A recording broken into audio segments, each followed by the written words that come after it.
Mesdames et messieurs, bonsoir. Elle a perdu la bataille du passé, mais pas la guerre du présent. Elle contre ses parents, elle contre les hommes, elle contre la société, mais elle résiste. Alimatou est comme Antec. Elle tombe, mais elle prend plus de force parce qu'elle se relève, même si elle est sur une mauvaise pente. Le mot vient d'être lâché. Mauvaise pente, c'est le roman de Amina Seck. Elle est l'invitée de votre émission Belle Ligne de ce dimanche. Amina Seck, bonsoir et bienvenue dans cette émission. Bonsoir Paraline. Merci. Votre premier ouvrage, c'est ça? Tout à fait.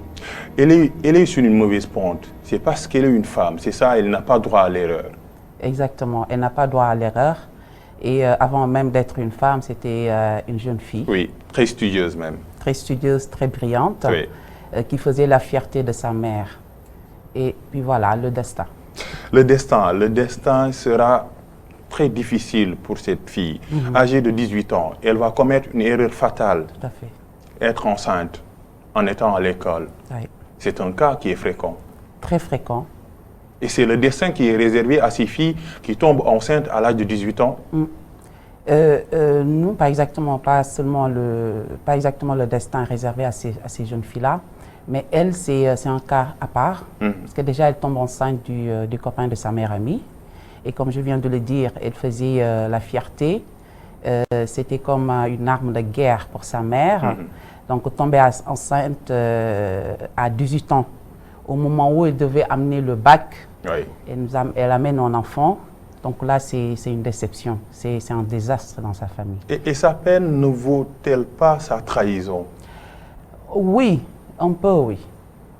Parce elle tombe enceinte de l'ami de sa meilleure amie. Tout à fait. Tout à fait. Elle tombe enceinte du copain. De Du l'ami, du oui, copain, oui. de sa meilleure amie. Déjà, deux trahisons, on va dire, par son ami, par sa copine, mais aussi, d'un autre côté, par sa mère. Donc là, c'est... oui, on peut dire que elle mérite ce qui est arrivé, mais est-ce vraiment une faute grave de tomber enceinte? Ce n'est pas une faute selon vous? Non. C'est une erreur? Oui, c'est une erreur. Et elle pouvait l'éviter aussi, hein, mais bon, elle y est allée, elle s'est laissée guider par les sentiments, elle s'est laissée guider par l'amour qu'elle découvre plus tard. Mais très jeune quand même, 18 très ans. Jeune, oui. Comprenez par là notre société qui nous environne et qui nous détermine. Il y a des pesanteurs sociales qui pèsent sur notre individu. Tout à fait, oui. Une fille qui a 18 ans n'a pas le droit de tomber enceinte sans mari, il faut le préciser.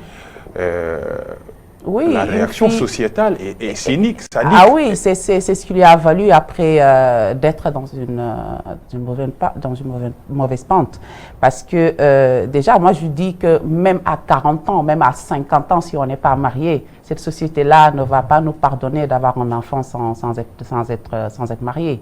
Donc à 18 ans, c'est une catastrophe, je l'ai dit tout à l'heure, pour sa mère, pour sa famille en général, et aussi pour elle. Donc, il y a des jeunes filles qui tombent enceintes à, je sais pas, à 13 ans, 15 ans. Donc, elle, le mal, c'est qu'elle est tombée enceinte. C'est la fille, déjà, qui est brillante et tout, qui a un bon avenir, qui l'attend, et qui tombe enceinte au moment où elle devait passer à autre chose, c'est-à-dire avoir le bac. Pourquoi c'est chaque fois la fille qui est visée, autrement dit, qui est victime de tout ce qui est comme mot MOTS contre, parce que tomber enceinte, c'est deux. Il y a Amadou, par exemple. Oui, il y a Amadou. Déjà, jusqu'à la fin de l'histoire, Amadou n'est peut-être pas au courant de cette grossesse-là. Et je vais revenir encore sur cette société, je vais dire patriarcale, qui ne pardonne pas. Qui ne pardonne pas aux filles, qui ne pardonne pas aux femmes les fautes commises en toute complicité avec des hommes. En tout cas, la relation entre Alimatou et Fama conforte l'idée selon laquelle il n'y a pas d'amitié entre femmes ou filles. Oui. Parce qu'on le dit, la croyance populaire le dit. Oui, il y a cette sororité-là qui manque entre femmes. entre les femmes, entre les jeunes filles, les jeunes femmes et tout ça. Parce que Fama, elle va considérer qu'elle a été vraiment trahie, Oui. bien que sa relation avec Amadou n'était... Oui, il était bancal. Voilà, était bancale et tout ça. Mais après, elle va en profiter pour la juger, je ne sais pas comment le dire, c'est-à-dire, elle va pas pardonner à Alimatou Oui. D'avoir fait cet acte sexuel avec Oui. son ami, Exactement. et encore plus une grossesse. Votre roman est social, il est également psychologique. Permettez-moi de vous poser cette question, parce qu'elle a été abordée dans ce livre. La virginité définit-elle une femme, une fille? La virginité, ça dépend. Ça dépend des Parce sociétés. qu'elle a un aspect culturel énorme. Voilà, c'est ce Ça que je pèse, dis. par Ça exemple. dépend des sociétés, ça dépend aussi des familles, ça dépend de la personne, l'éducation et tout ça. Et dans la société comme la nôtre, par exemple? Dans la société comme la nôtre, la virginité, elle est très importante. Elle est très, très, très importante. Parce que même après les mariages et tout ça, même si on ne le demande pas directement à la femme ou bien à l'homme, au mari ou bien à l'épouse, les gens se posent des questions à savoir, est-ce qu'elle est vierge? Est-ce qu'elle est restée intacte jusqu'au mariage? Donc ça pose un problème. Le plus souvent, ça pose des problèmes dans les ménages et tout ça. On entend souvent aussi des hommes qui en profitent si toutefois l'épouse n'est pas, comme on dit, pleine. Oui. Hein? Voilà, c'est toujours des problèmes que les femmes rencontrent en général. Et c'est toujours la femme qui souffre. Et c'est toujours la femme qui souffre. Pourquoi? J'en reviens encore à cette société qui ne pardonne rien aux femmes. Parce qu'on dirait qu'Amadou n'a rien fait au fait. Amadou, on dirait qu'il n'a rien fait. Et comme, si vous pouvez voir, les hommes dans cette histoire, les Exactement. hommes dans ce roman sont tous passifs. Sauf son père, le père d'Alimatou. Oui, même qui le est père. compréhensible. Oui, il est compréhensible, il est attachant, c'est un père Oui. qui aussi a besoin de se rattraper parce qu'il ne vit pas avec ses enfants, qui a besoin un peu d'être aimé en retour aussi, parce qu'il a une autre vie, il a une autre épouse, il a également d'autres enfants. Oui. Donc, et avec tout ce qui s'est passé avec la mère d'Alimatou et de sa sœur, il a ce besoin-là de se racheter en tant que père et en tant qu'amant de la mère, et en tant que aussi un homme qui a été guidé, qui a été guidé par sa propre mère, et l'empêcher de se marier avec cette femme-là À cause des classes sociales. à cause des classes sociales, Oui. religieuses et ethniques, Et qui résistent au temps. qui résistent au temps, toujours. D'habitude, les filles, quand elles ont un problème, elles trouvent refuge à l'endroit de leur mère, mais ce n'est pas le cas dans ce roman. Ce n'est pas... Pourquoi cette dualité entre mère et fille? En fait, je pense qu'aussi Eliane, qui est la mère de Alimatou, Oui. je pense qu'elle a été, comme je l'ai dit tantôt, a été trahie par Alimatou. Parce qu'elle considérait Alimatou comme une arme de guerre et l'utilisait en fait pour assouvir une vengeance. C'était son trésor. C'était son trésor, c'était sa fierté, comme elle disait tout le temps. Donc elle l'utilisait aussi en partie pour se venger de la famille de l'homme dont elle est tombée amoureuse toute sa vie. Oui. Donc voilà, c'est une déception. Donc elle n'a pas supporté. Mais avant cette trahison-là, avant cette grossesse-là, naturellement, c'est une femme très dure. Très rigoureuse. Très D'ailleurs, c'est une rigoureuse. scientifique. Oui. Elles sont d'habitude comme ça. Donc c'est une femme assez, voilà, très dure envers ses enfants, envers tout le monde. Et c'est son caractère, elle est comme ça, naturellement. Donc le comportement qu'elle a avec ses filles, c'est le comportement qu'elle a avec tout le monde, en fait. Oui, oui. Donc une tendresse, une petite tendresse et tout ça, c'est souvent une surprise pour ses enfants. Mais une mère peut-elle détester sa fille autant? Parce qu'elle est tombée enceinte à l'âge de 18 ans. Parce que c'est de Elle la n'a pas haine. pardonné. En mode haine. C'est de la haine. Elle n'a pas pardonné, elle a voulu la punir en fait. Moi je ne pense pas que c'était une haine, mais plutôt elle était trop fâchée, elle était déçue, elle était vidée qu'Alimatou puisse se faire enceinte comme ça. Et puis, quelqu'un qui n'a pas accepté, enfin, les parents de son homme, qui n'a pas accepté la grossesse. Et en plus de ça, elle a un peu vécu la même chose. Elle ne voulait peut-être pas que ses enfants vivent la même chose qu'elle, en fait. Parce qu'elle a souffert. Mais elle est arrivée à un moment où tout ce qu'elle voulait, c'est que ses enfants réussissent dans la vie et que ça ne s'est pas fait. En tout cas, elle sera seule face au monde. Son destin va changer, sa vie va changer. Sa mère ne va ni pardonner ni oublier cette grossesse, cette erreur fatale pour Alimatou. Elle est seule au monde. Elle est seule au monde. Et elle va voyager. En Casamance, dans la verte Casamance, mais sa vie ne sera pas verte, elle sera très noire avec tante Honorine. Mais quelle méchanceté également. Ah oui, quelle méchanceté cette femme, quelle méchanceté. Et elle ne faisait que suivre les ordres d'Eliane en fait. C'était elle qui devait se charger de punir réellement Alimatou. Mais là aussi je dis qu'Eliane a pris un peu de recul. Peut-être qu'elle ne voulait pas le faire elle-même. Mais il y avait quelqu'un d'autre qui pouvait le faire à sa place. Donc Honorine était la bonne personne pour punir, pour montrer à Alimatou qu'elle est passée complètement à côté. Oui, parce qu'il y aura une coupure géographique, mais également spirituelle. Elle va abandonner ses études. Tout à fait. Elle va abandonner ses études. Elle va abandonner tout ça fait partie de la punition, en fait. Parce que sa mère, elle a payé beaucoup d'argent pour qu'elle arrive à ce niveau-là. Elle n'a pas... Elle travaillait jour et nuit. Elle travaillait jour et nuit pour que ses enfants puissent aller dans de très bonnes écoles, pour que ses enfants puissent réussir. Et elle payait très cher. Donc, cet acte sexuel qui a amené une grossesse pour punir Alimatou, il fallait vraiment qu'elle l'amène dans cette partie de la terre. Moi, je l'appelle comme ça parce que tante Honorine, quand même, on a l'impression qu'elle n'est pas... Voilà, c'était une prison à ciel ouvert. C'était une prison à ciel ouvert. Elle ne mangeait pas bien. Elle traînait dans la boue alors qu'elle était enceinte, par exemple. Alors qu'elle était enceinte jusqu'à ses 7 mois.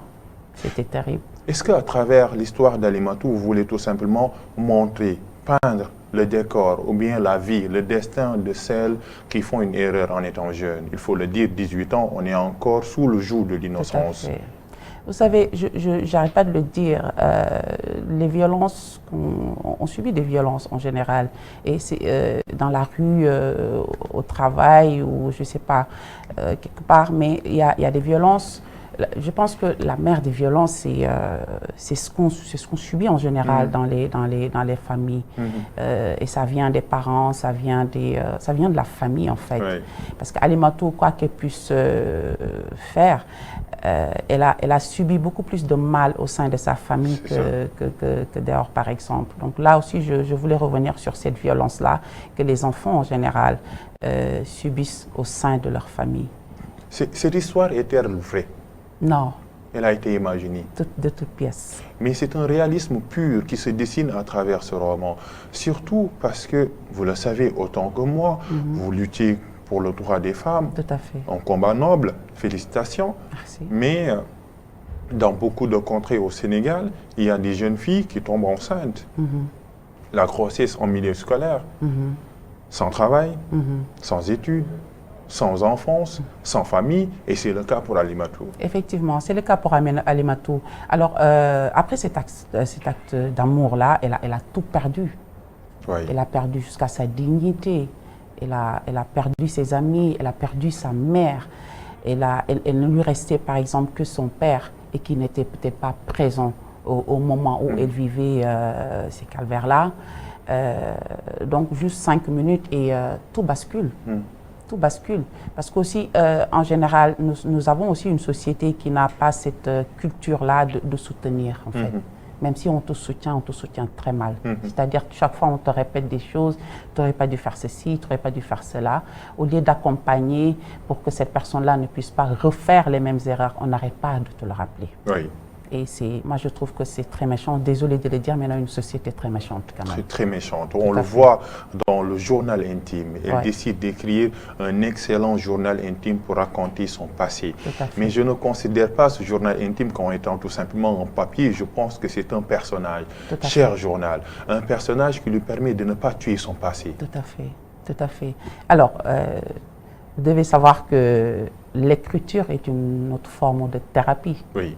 Elle l'a su et heureusement qu'il y avait ce journal intime-là comme ami intime pour pouvoir extirper tout ce qu'elle avait de mal en elle, pour se pardonner et également pardonner son entourage. Donc, j'arrête pas de le dire aussi, si toutes les femmes se mettaient à écrire et à lire, on verrait le monde autrement. Oui. Il y a une tendresse, il y a beaucoup de finesse, beaucoup d'amour et d'engagement dans l'écriture féminine. Et vivement toutes les femmes qui puissent écrire. Exactement, Et là, il y a beaucoup de tendresse, il y a beaucoup de finesse dans l'écriture féminine. Moi, je l'ai lu d'un seul trait, c'est très facile à lire parce que c'est très bien écrit, cet ouvrage. L'écriture même du journal intime d'Alimatou est importante. Il dit que le destin se joue par des rencontres. Elle va rencontrer une amie, une véritable amie, Fatou Nar, et sa vie va changer encore. Comme Alimatou, moi je considère que chaque rencontre est une nouvelle naissance. Oui. Donc heureusement, elle a retrouvé une amie, une ex-collègue qui lui a redonné vie, qui lui a redonné goût à la vie. Donc à travers elle, elle a retrouvé du travail, elle a rencontré son mari et plus tard retrouvé son fils. Donc c'est, voilà, après les problèmes, il y a eu son ami Fatou Nar qui est venu pour, voilà, comme un messie. On a tous une seconde chance. On mérite tous d'avoir une seconde chance. On mérite tous une seconde chance dans cette vie. Mais au fur et à mesure que le roman évolue, on découvre des choses parfois cyniques, orchestrées par ses proches. Tout à fait. Bon, les meilleurs ennemis sont ceux qui sont à côté de nous. À fait. On le dit trop souvent. Elle va accoucher d'un enfant, mais ses proches vont le tuer entre guillemets parce qu'il ne sera pas mort. Ouais. Il sera en vie tout à fait. pendant des années. Ouais. Comment définissez-vous cette attitude? Alors, je ne vais pas essayer de, comment dire, alors, je vais pas essayer. Mais parce que l'enfant n'a pas demandé à naître. L'enfant n'a pas demandé à naître. Mais après Eliane, je ne vais pas essayer de la justifier, mais après Eliane, elle pensait que déjà en charge de 2 enfants avec son salaire et tout ça, elle ne va pas rajouter un bébé. En plus, son père. Donc, et à côté, il y avait une autre femme qui risquait de perdre son époux, qui risquait de perdre son mariage parce qu'elle ne pouvait pas avoir d'enfant dans une société lébou où on n'arrêtait pas de la rappeler qu'elle ne pouvait pas réussir à offrir un héritier à son époux. Donc là, une sage-femme qui voit les deux et qui propose. Absa, voilà, qui propose à Eliane d'échanger les bébés pour déjà soulager deux femmes dans le besoin. C'est l'aspect économique ou l'aspect moral?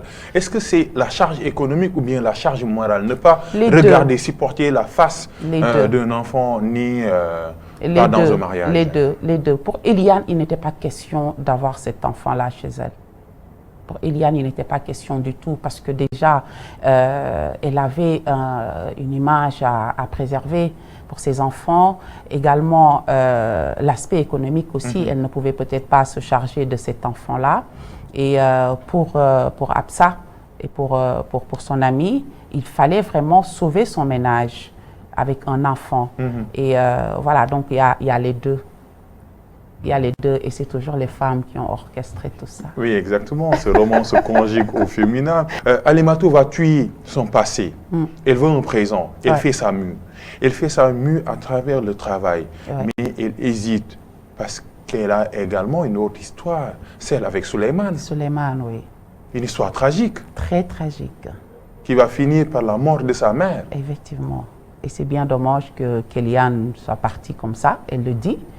Et Souleymane, j'ai voulu aussi rappeler un peu, comment dire... les Modou-Modou. Les Modou-Modou qui viennent... avec tout le building et voilà, commerce, avec tout ce qu'il faut pour séduire. Et puis, après faire des promesses qu'ils ne pourront peut-être jamais tenir. Alors, Souleymane, marié à une Espagnole,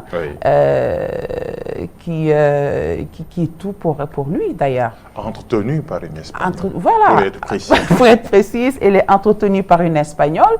Et là, il voit Alimatou et c'est parti. Alimatou aussi avait besoin d'un homme à côté d'elle, puisqu'elle avait déjà repris un peu sa vie professionnelle et tout.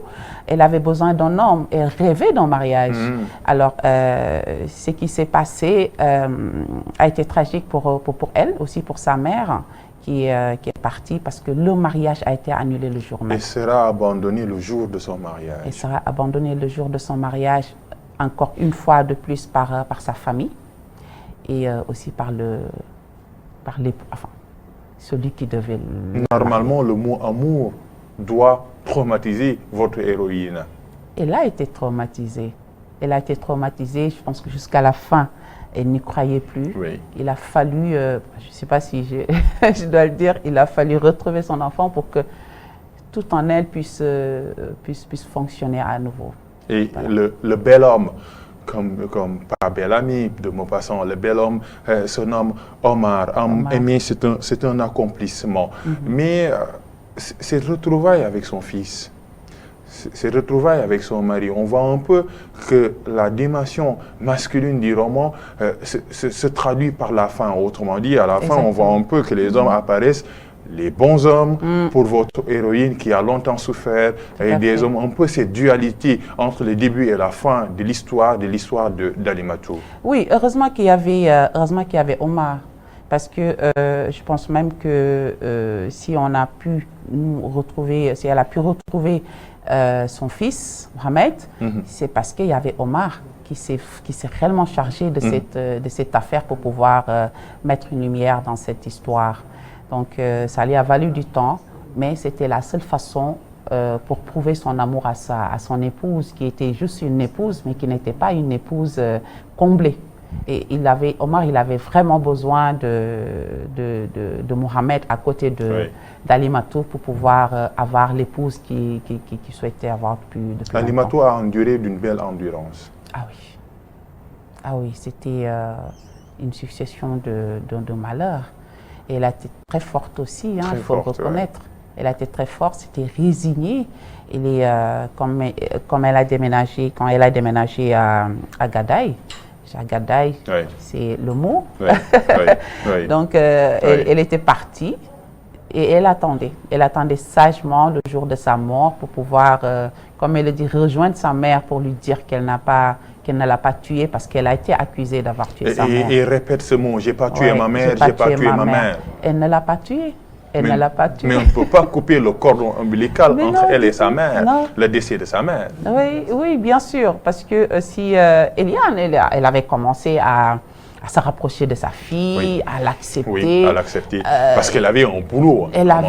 Parce que déjà, elle avait un boulot, il y avait un homme qui allait venir la marier et tout ça.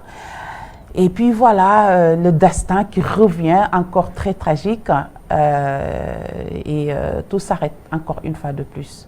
Et là, Eliane n'en pouvait plus, elle est partie. Et j'aime ce mot d'André Marleau. Ce roman est un antidestin.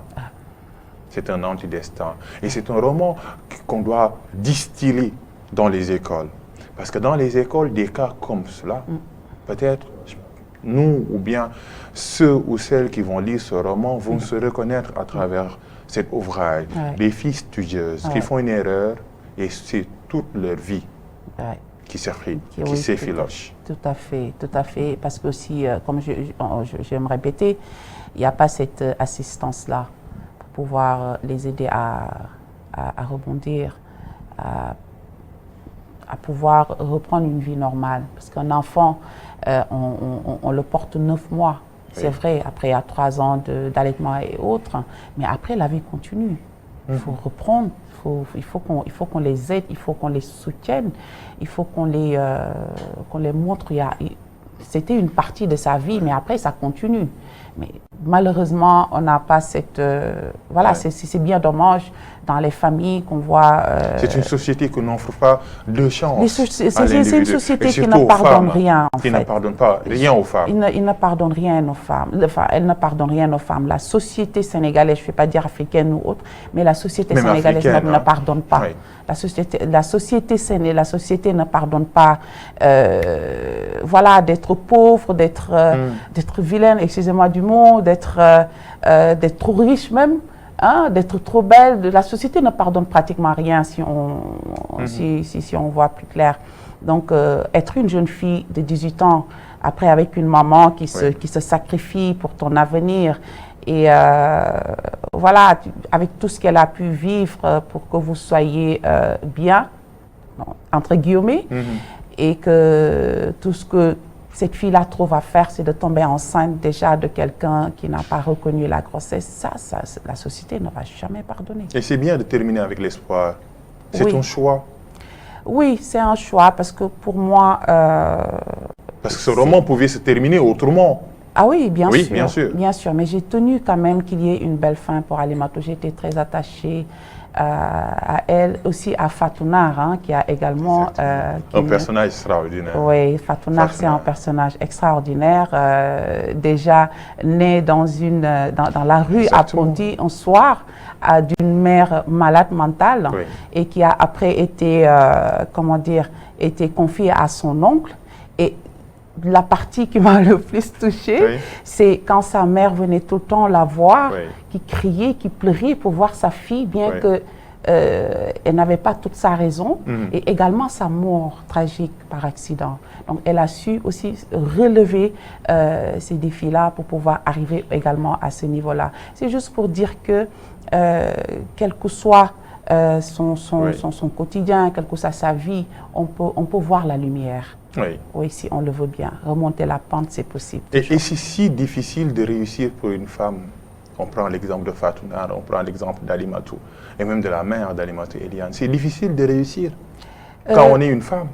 C'est pas pareil quand on est un homme, par exemple. Écoutez, moi je crois à la réussite. J'y crois fortement parce que c'est possible. Il faut le vouloir aussi. Il faut s'y mettre. Quelles que soient les difficultés, quelle que soit la vie que tu mènes, quel que soit ton environnement et tout, on peut oser la réussite. Oui. Parce que c'est possible. Il faut oser la réussite. Il faut oser la réussite. Il faut, oui. Toujours. Merci de terminer par ces beaux mots dans Belle Ligne. Amina Seck, qui était l'invité de votre émission Belle Ligne. Amina, merci d'être là. Merci Sophie. Et ça, c'est votre premier ouvrage, Mauvaise Pente. Une mauvaise pente pour Alimatou, mais elle va dompter cette mauvaise pente à travers l'espoir. Ces belles lignes se terminent avec l'espoir. L'espoir en cette période de guerre sanitaire, elle est importante. Gardons l'espoir et lisez surtout cet ouvrage, bien écrit, bien distillé, un style clair, furtif. On parle un peu des réalités qui touchent la société sénégalaise et des réalités qui touchent surtout les jeunes filles qui font cette erreur, tomber enceinte à l'âge de 18 ans, mais elle va réussir sa vie. C'est possible, comme Belle Ligne, c'est possible de suivre tous les dimanches cette émission du livre, de la lecture et de l'écriture. Merci à ces noblesses anodines, je parle de l'équipe technique qui m'a permis de réussir ou bien de réaliser cette émission. Rendez-vous un autre dimanche pour un autre rendez-vous littéraire sur ITV.